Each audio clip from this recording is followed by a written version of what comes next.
today's topic of discussion is clinical correlates of nose and Tirago-Palatin fossa। तो सबसे पहले हम नोज के क्लिनिकल करेंगे जो रिलेटिवली 6-7 हो गए, और जो Tirago-Palatin fossa जिसका एक ही क्लिनिकल होगा उसका नाम होगा ट्रांस एंट्रल अप्रोच। ओके, तो हम स्टार्ट करते हैं नोज के क्लिनिकल से। तो हेडिंग यहाँ पे दे देते हैं नोज।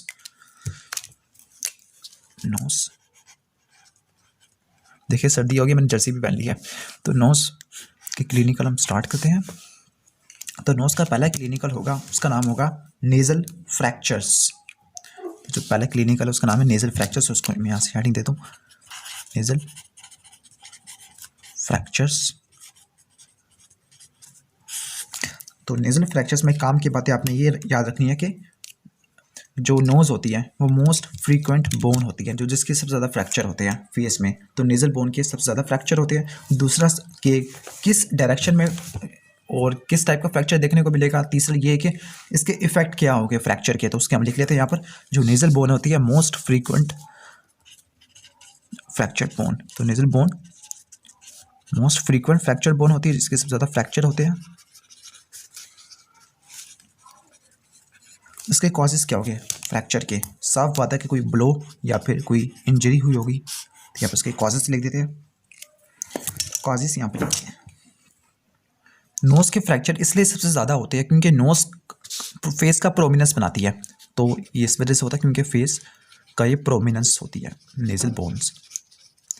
अब डिपेंडिंग अपॉन फ्रैक्चर किस टाइप का है, अगर माइल्ड इंजरी हुई है तो इसकी वजह से जो हमें फ्रैक्चर देखने को मिलेगा वो रिलेटिवली माइल्ड फ्रैक्चर होगा। वो माइल्ड फ्रैक्चर में सिर्फ हमें ब्लीडिंग देखने को मिलेगी, कोई ज़्यादा माइन्यूट सा थोड़ा सा फ्रैक्चर होगा लेकिन ज़्यादा कॉम्प्लिकेशन नहीं कॉज करेगा। तो माइल्ड फ्रैक्चर होगा और वो सिंपल ब्लीडिंग होगी, और वो ब्लीडिंग जो नोज से हो तो उसको बोलते हैं एपिस्टैक्सिस। तो उसको मैं थोड़ा जूम कर लूँ, एपिस्टैक्सिस। लेकिन अगर सीवियर फ्रैक्चर हो तो सीवियर फ्रैक्चर होने के नतीजे में क्या क्या इफेक्ट देखने को मिलते हैं। तो यहाँ पे कॉजेज़ के साथ हम इफेक्ट की हेडिंग भी दे देते हैं, कॉजेज़ प्लस इफेक्ट्स। अगर सीवियर फ्रैक्चर्स होता है तो फिर इसके साथ साथ हमें बोन्स की डिसरप्शन देखने को मिलती है, यानी बोन्स अपनी जगह से हिल जाएगी, डिसरप्शन ऑफ बोन्स। और नोज ना सिर्फ बोन से मिलके बनती है बल्कि कार्टिलेज से मिलके बनती है। तो डिसरप्शन ऑफ कार्टिलेज भी देखने को मिलता है, डिसरप्शन ऑफ कार्टिलेज। ओके, ये भी हो जाएगा। और अगर और ज़्यादा सीवियर इंजरी होती है तो जो क्रिब्रिफॉर्म प्लेट होती है थमाइड बोन की, वो भी फ्रैक्चर हो सकती है। तो यहाँ पे लिख देते हैं fracture of cribriform plate, fracture of cribriform plate. और ये क्रिब्रिफॉर्म प्लेट असल में ये एंटीरियर क्रेनियल फोसा इसका फ्लोर बनाती होती है। तो वहाँ पर फ्रैक्चर अगर हो गया तो फिर वहाँ पर कोई ना कोई कॉम्प्लिकेशन हो सकती है। वहाँ पर मेनिंजाइटिस भी हो सकता है, या फिर ट्यूमर भी हो सकता है, या फिर एब्सेसिस भी हो सकते हैं। तो वो एंटीरियर क्रेनियल फोसा में कोई ना कोई कॉम्प्लिकेशन काज कर देगा, क्योंकि एंटीरियर क्रेनियल फोसा का ये फ्लोर बनाता है क्रिब्रिफॉर्म प्लेट। तो एंटीरियर क्रेनियल फोसा में इन्फेक्शन या फिर ब्लीडिंग पहुंच जाएगी। तो ये था नेजल फ्रैक्चर्स। नेक्स्ट क्लिनिकल है डेविएशन ऑफ नेजल सेप्टम। तो next clinical should be the deviation of nasal septum. Normally nasal septum mid line में होता है, लेकिन अगर ये एक साइड पर डेविएट कर जाए, मूव कर जाए, तो उसको बोलते हैं डेविएशन ऑफ नेजल सेप्टम। और जो नेजल सेप्टम के डेविएशन के कॉजेस क्या होंगे, या तो ये बर्थ इंजरी की वजह से होगा। तो पहला कॉज क्या होगा इसका, बर्थ इंजरी। और ये बर्थ इंजरी ये इन्फेंट में होगी, इन्फेंट कह लो या फिर न्यूनेट लिख देता हूँ यहाँ पर। लेकिन अगर अडल्ट हो तो अडल्ट में कोई ना कोई ट्रॉमा होगा। तो अडल्ट में इसका कॉज ट्रॉमा होगा। फॉर एग्जांपल किसी को अगर मुक्का मार दिया, जैसे फिस्ट फाइट, मुक्के वाली फाइट। ओके, तो ये इसके कॉजेज़ हो गए। अडल्ट में या फिर चिल्ड्रन में ट्रॉमा होगा, और जो इन्फेंट में न्यूनेट में बर्थ इंजरी होगी। इसकी वजह से डेविएशन देखने को मिलता है। इसका इफेक्ट क्या हो गए, इसके इफेक्ट में हम लिख सकते हैं कि अगर डेविएशन इतना ज़्यादा सीवियर होता है तो उसकी वजह से एक साइड की नेजल कैविटी ऑब्स्ट्रक्शन हो जाएगी। तो यहाँ पे लिख देते हैं obstruction of nasal cavity on one side. और जिस साइड की नेजल कैविटी की ऑब्स्ट्रक्शन हो गई है उस साइड पे ब्रीथिंग लेना काफ़ी मुश्किल हो जाएगा। तो ब्रीथिंग डिफ़िकल्ट हो जाएगी और डिस्निया होने की चांसेस भी रिलेटिवली ज़्यादा हो गए। और इसका ट्रीटमेंट क्या होगा, सर्जिकली हम इसको ठीक कर लेंगे नेजल सेप्टम को। Third clinical is rhinitis. जो यहाँ तक है वर्ड रीन, ये होता है वर्ड नोज के लिए, और जो वर्ड ITIS है ये इन्फ्लेमेशन को शो कर रहा है। तो रीनाइटिस का मतलब हो गया नेजल म्यूकोजा की इन्फ्लेमेशन होना। तो इसकी डेफिनेशन कुछ इस तरह से होगी कि इन्फ्लेमेशन ऑफ नेजल म्यूकोजा, तो यहाँ पे लिख देते हैं inflammation of nasal mucosa is called rhinitis. और चूंकि नोज डिफरेंट रीजन से या फिर डिफरेंट एरिया से कम्युनिकेट करती होती है, तो फिर इसका जो इन्फेक्शन होगा, फिर इन्फ्लेमेशन होगी, डिफरेंट जगह पे पहुंच जाएगी।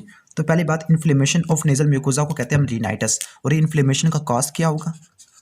कोई ना कोई इन्फेक्शन हो गया या फिर एलर्जिक प्रॉब्लम्स। तो यहाँ पे इसका लिख लेते हैं, कोई अगर इन्फेक्शन हो गया या किसी बंदे को एलर्जी थी और वही एलर्जन दोबारा आ गया सामने, तो उसकी वजह से भी इन्फ्लेमेशन देखने को मिलती है। तो इन्फेक्शन, दूसरा एलर्जन से एलर्जी कॉज होगी। इसके इफेक्ट या फिर इसका मैं ये कह सकता हूँ कि जो इन्फेक्शन कहाँ कहाँ फैल सकता है, तो यहाँ पे लिख देता हूँ मैं स्प्रेड ऑफ इन्फेक्शन।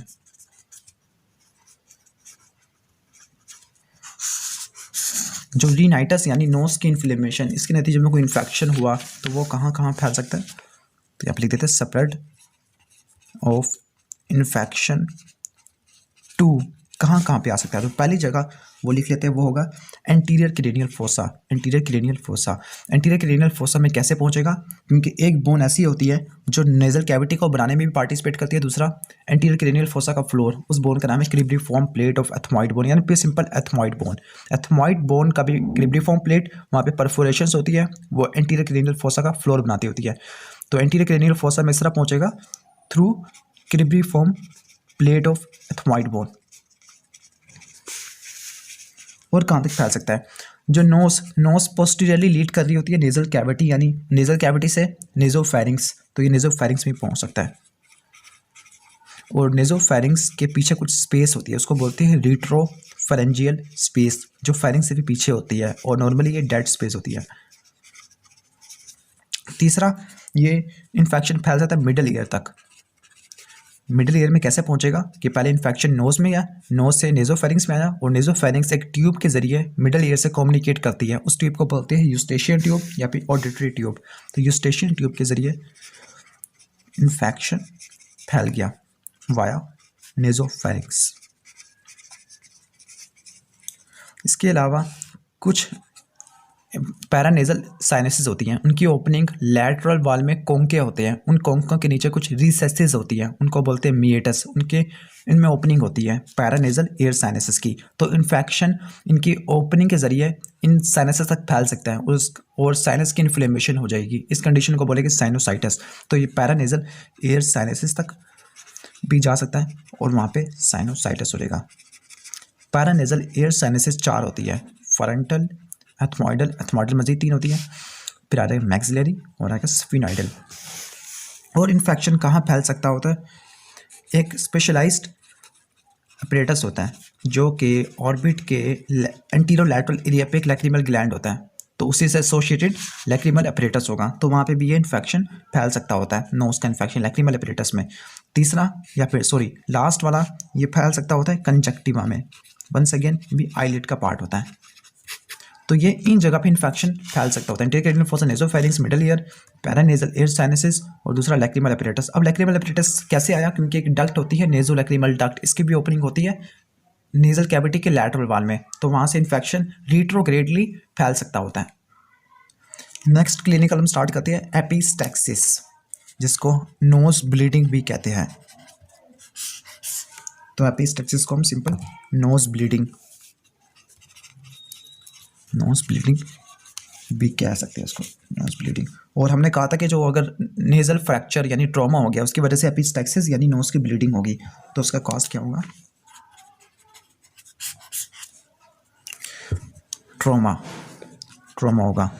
ट्रॉमा या कभी कभार माइल्ड कॉज ये भी हो सकता है कि नोज प्रिकल कर सकती है, या फिर कभी कभार नेल हमारा प्रिकल कर गया, उसकी वजह से भी हो सकता है। और नोज की ब्लीडिंग इसलिए ज़्यादा कॉमन होती है बिकॉज नोज में काफ़ी ज़्यादा रिच एनास्टोमोसिस होता है, तो यहाँ पे ब्लड सप्लाई काफ़ी ज़्यादा होती है। तो यहाँ पे लिख देते हैं हम रिच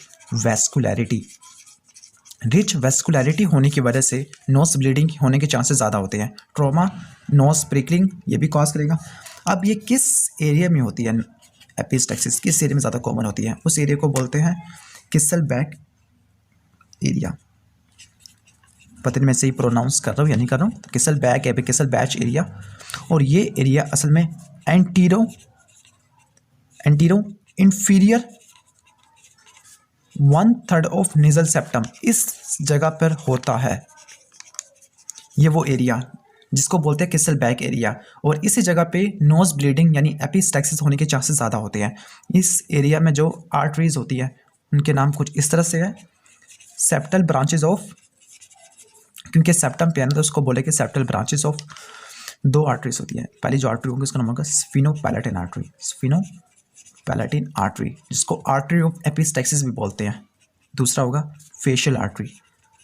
इन दोनों आर्टरी की सेप्टल ब्रांचेस इस जगह पे आके अनास्टोमोस करती है, और यही 2 आर्टरीज, इन्हीं की वजह से नोज ब्लीडिंग होती है, और इस एरिया को बोलते हैं किसलबैक एरिया। जो स्फीनोपैलेटिन आर्टरी, ये किस आर्टरी की ब्रांच होती है, ये मैक्सिलरी आर्टरी की टर्मिनल ब्रांच, या फिर सिंपल कह सकते हैं कि मैक्सिलरी आर्टरी के 3rd पार्ट का भी टर्मिनल ब्रांच या फिर इसकी कंटिन्यूएशन बोल सकते हैं। तो ये होता है इसी वजह से।